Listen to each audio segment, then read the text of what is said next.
So I gather from what you're saying, you guys had a really difficult weekend. It was very hard to put in place a safety plan that we worked on. It was awful. Lisa was out of control. Nothing we tried worked. That's stupid. None of this would have happened if they would just leave me alone. Let's take a look at the plan and see what it says. Forget this. Lisa? Well, I think we should review the plan and see what went wrong. Okay. Okay, sounds good. Okay, so let's start with what you were supposed to do. It says here that you guys were going to call the police if Lisa began to be aggressive. It's hard to really expect Lisa to comply if you're not compliant with the plan.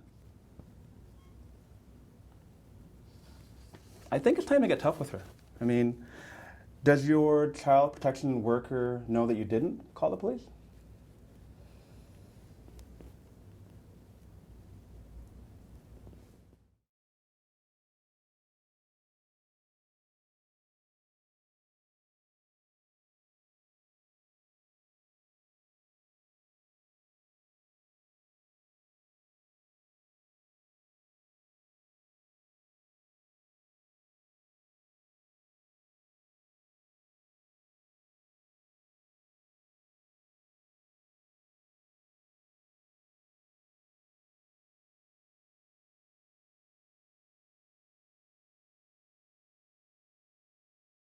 So I get the sense it was a very difficult weekend for you guys. It was awful. Lisa was out of control.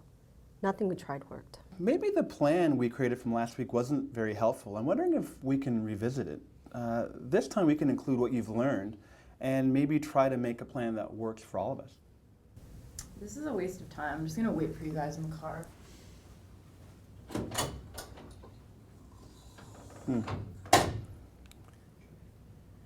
Clearly she's angry and frustrated. Are you guys okay with her waiting out there while we talk for a bit?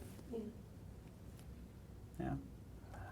Well, we can't force Lisa to take part in making this plan, but what I want to do is make sure you guys are aware that I'm here to work with you and, you know, make sure that we work together on a plan that works for the whole family. How's that sound? Yeah, I think that works. We couldn't go through with calling the police. We just know from last time that it makes things worse. It doesn't make things better, but we don't know what to do when she gets out of control. We don't have any options. Can you share what happened last time you called the police? The approach they used just escalated the situation. They used loud voices. They were really direct with her. It's like they don't understand Lisa and what triggers her at all. So it sounds like you guys have a good sense of what isn't helpful for her in crisis. Do you know what would be helpful for her? Yeah, she needs someone to talk to her calmly and give her like a sense of choice. Also, she tends to do much better with women. Is there anyone right now currently in her life that can be that role? Like a good listener, a good talker, maybe an aunt, a neighbor, a friend perhaps? Yeah, we have a really good family friend that just lives around the corner from us. Her and Lisa have a great relationship. Like, she always puts a smile on Lisa's face, even when Lisa's upset or escalating. Do you think we could maybe put her in our plan? Would you be comfortable talking to her about being a contact when Lisa possibly gets upset in the future? Yeah, I think she'd be very open to that. But can you imagine, given your concerns, a time when you'll actually have to call the police? It would be really difficult for us. Like, she would really have to be really out of control, maybe hurting one of her siblings. That would be the last option for us. Are you familiar with the vulnerable persons warning? No.